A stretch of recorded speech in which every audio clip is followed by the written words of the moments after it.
Hi everybody! I hope you're all having a good day. I hope you're all smiling and enjoying a lovely day. In this following video, I'll be showcasing you a new VTuber tool called Storyboarder. Storyboarder is a website where you can create comics or mangas using your 3D VTuber models, especially Vroid. What you see on the screen right now are example comics that people have made using Storyboarder, so that way you can get an idea of what is possible to create. Now, it's also very easy to create comics since the UI and the tools that they offer are just very easy to use. What's very important is your imagination, of course. Now, this video will be showing you the general workflow on using Storyboarder, like the posing, importing characters and environments, setting up the comics, lighting, cameras, effects, so on. Now, I will say, as of the making of this video, there will be changes that can occur to Storyboarder, so it's why I'm not really calling this a tutorial per se. Plus, they have a tutorial themselves, so, like, you could check out their official tutorials. I'm just simply highlighting this tool and showcasing it to you guys, so that way you guys are aware that, hey, this is pretty good. So, I will say in the description of this video, there is an invite link, so in case you're wondering about how you can get to Storyboarder and start making comics, just go to the description. The link is there. Just click on that silly little link, make an account and stuff, and you're good. Yay! Let's go over here to Creator Studio, and then I'm gonna go here and click on Create New File, and then get started with the new scene. Now, I will say also, when you first log in or make your new account, you will have a pop-up that will show you a tutorial officially made by Storyboarder themselves. You can pause this video and take a look at that if you're following along. And also, there's a quick little, like, besides the video that they also have like a UI that shows you like different buttons and what they do. So you could take a time to quickly read that. You can also restart the tutorial here as well, but I'm going to ignore the tutorial because I know what I'm doing. Trust me, I'm a professional. Now, the first thing that we're going to do is we're going to import a model. So over here in this top panel, we can import a lot of things, which we have objects, avatars or characters, structures in case you want to build some structures, images, and even stages, which is also known as your environments. I'm going to go over here and click on character. Now, there are pre-made characters you can choose from. You can click on just any of them. You can also see my Test-chan models here. Test-chan, Test-kun, how you doing? So there's that, but in order to actually import a model, you simply click on upload here, and then you drag your VRM 1.0 model, because in the making of this video, VRM 1.0 is the only thing that's supported. But don't worry guys, because probably after a couple weeks or something, or whenever, there will be an update to Storyboarder that will allow VRM 0 models to actually be supported. So don't worry, that's coming up soon. But to those who use Vroid Xware, you're super lucky because they actually have VRM 1.0 support, and I know Xware only does VRM 1.0 support, which kind of sucks, but it is what it is. Now, I do want to highlight something as well regarding Vroid users, because Storyboarder has a way where you can actually have your AR kit auto-rigged inside of Storyboarder. Now, I'm not saying that Storyboarder is a replacement for NebTools or HanaTools. That's not what I'm talking about. What I'm saying is that, let's say your Vroid model does not have, like, AR kit at all, because the thing is, you want to have your models to be, like, very expressive, especially Vroid, especially because you're storytelling. So Storyboarder has a way where it auto-rigs the AR kit and other emotes when you import your Vroid models. Click over here, then click on Export VRM. You need to disable this one setting I hate so freaking much, and that's the reduce polygons and the delete transparent meshes. I wish that this was disabled by default. You have no idea how much this triggers me.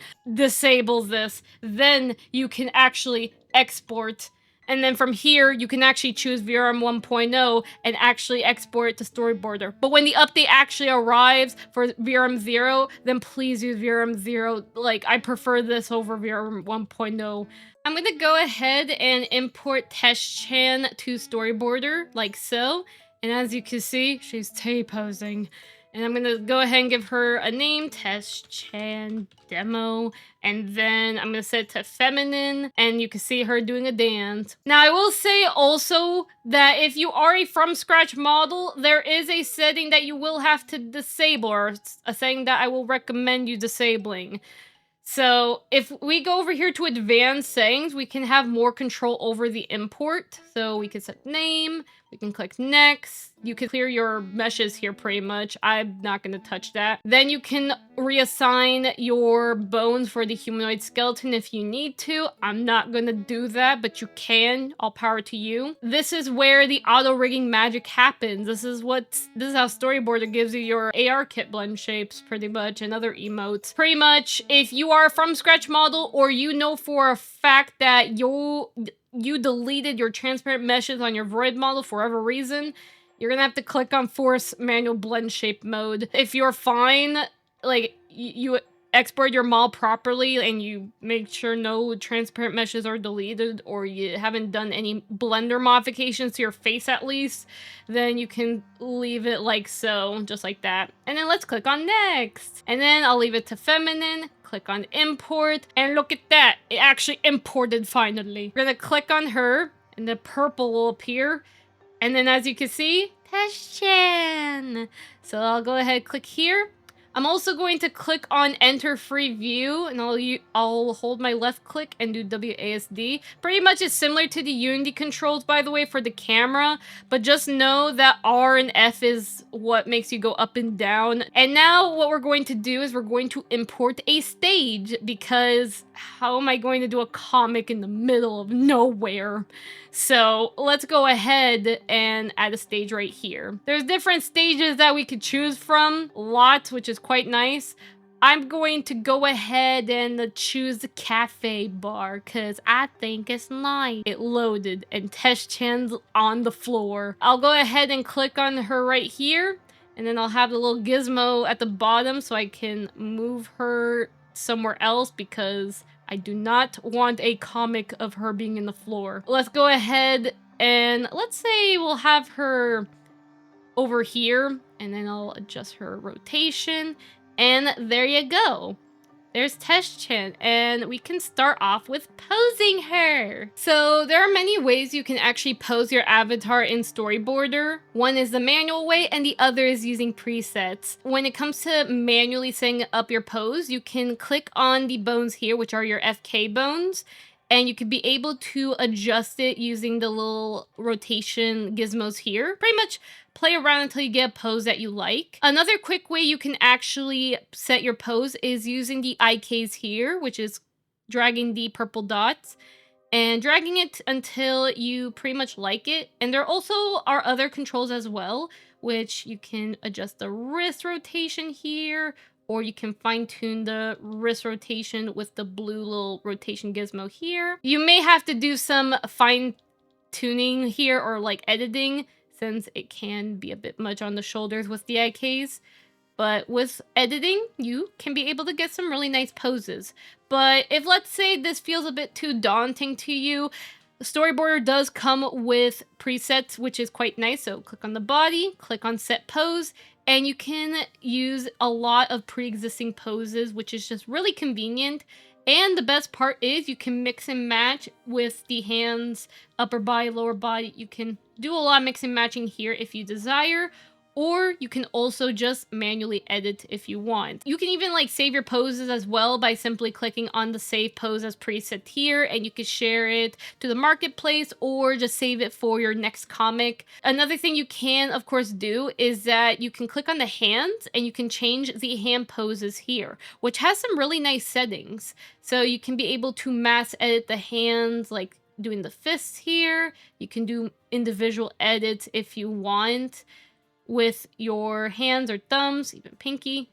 And then you can even change the spread as well of the hands too. Or if you really want to, you can also do individual edits with the finger bones, but not many people want to do that. You can also use the presets here as well.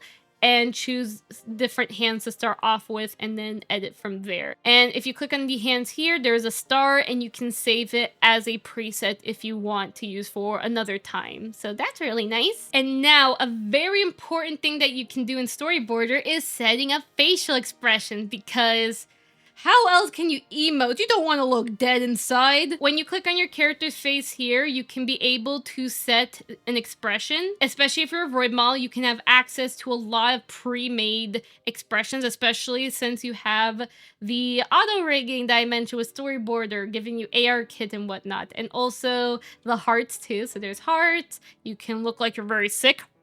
You can also have a little angry little symbol on your head. You can also do custom if you want to do some individual controls. And like I said, the AR kit's right there. Oh my god. I'm gonna go ahead and use the preset here, which this one's a really cute one.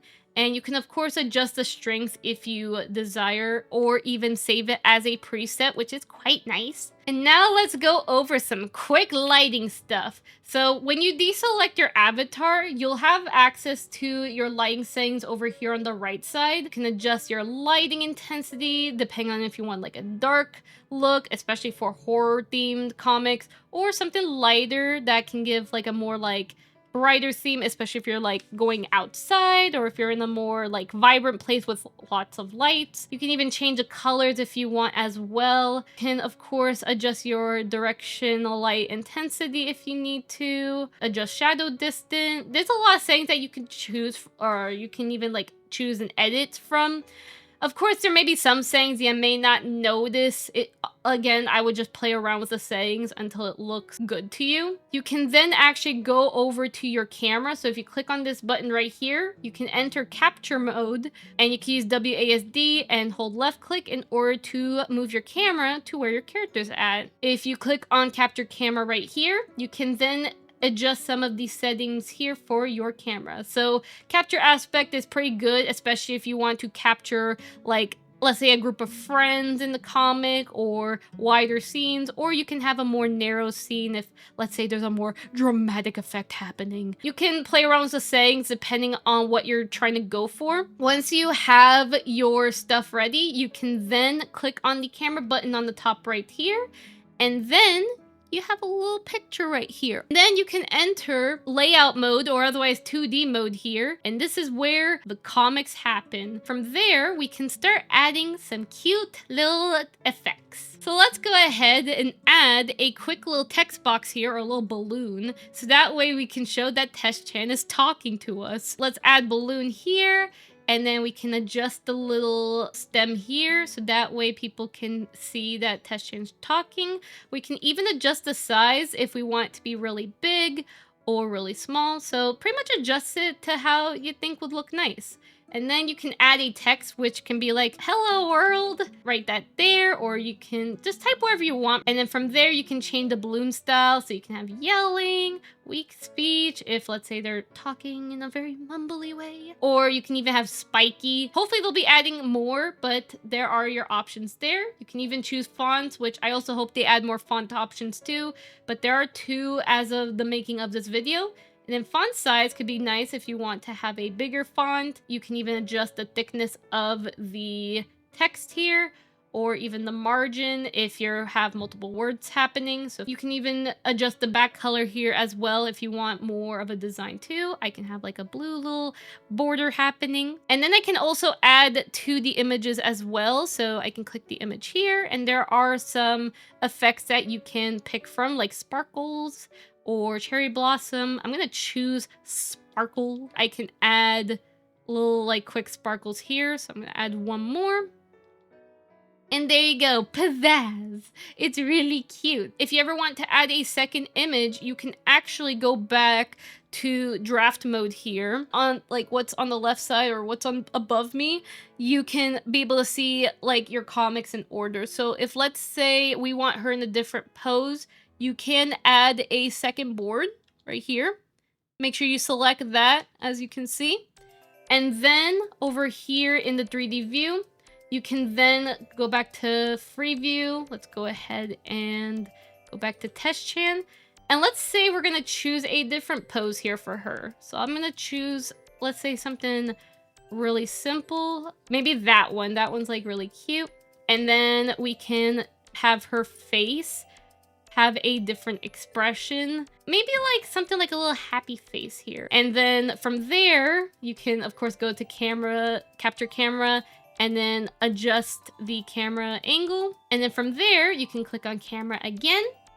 And then as you can see behind me, the image has updated. So let's go back to layout mode here. And then when you scroll up and down, you can see the first page and the second page. And then you can, of course, adjust from there. So if I want to make this a bit more like border-esque here. And then I want to add another text box. Let's make one real quickly. So this one can be, I'm so happy that you arrived to Club Red. You can say that. And like I said, you could do all the adjustments that you want here once again. You can even have multiple avatars, like I said. We can even go over here to draft mode, and you can even like slap on Tess-kun here for a second. He just like randomly appears in the corner. Pretty much once you have your comic to how you want it, again, check out like Storyboarder's official tutorials and just experiment with the settings. Oh, and there's also another thing as well I should heavily mention too, is that there are effects like post-processing, which happens in the layout area here. So under effects on the right side here, you can click on the plus, and then you can add things like invert. You can add, let's say, brightness, like other color corrections if you like. You can add like hue if you want to change like different colors. You can like layer it pretty much to how you like it. Your imagination's literally the limit. Just go crazy with the effects here. Hopefully they will be adding some more, especially those who want to replicate a more manga or halftone-esque like post-processing style. There's a lot more I can cover, but I don't want to make this video too long. You can go over here to export, so click here for export. You can do a private export if you want, or you can publish as a one-shot, which is public, so public or private. I could do private, upload, and then from here I can call it test, and then you can choose custom thumbnail if you want, and then export away. I hope that you enjoyed that showcase of Storyboarder, and like I said, it is a very new website and new project that just recently released, so please be mindful of any missing features or bugs that may happen. Please join their Discord server and give them any feedback or request features if needed. I do recommend checking out Storyboarder, link in description, so that way you can take a look at their tools and just honestly just have fun and give it a try, because I really do hope that this can help innovate VTubers who are looking into more easy tools when it comes to storytelling or comic book creation. Once again, thank you Storyboarder for reaching out and telling me about your website, so that way I can share it to the whole world, or at least some people. I don't know if the whole world's watching. I hope that you guys have a lovely day, and with that being said though, bye bye everyone. I hope to see you guys next time, okay? Bye bye.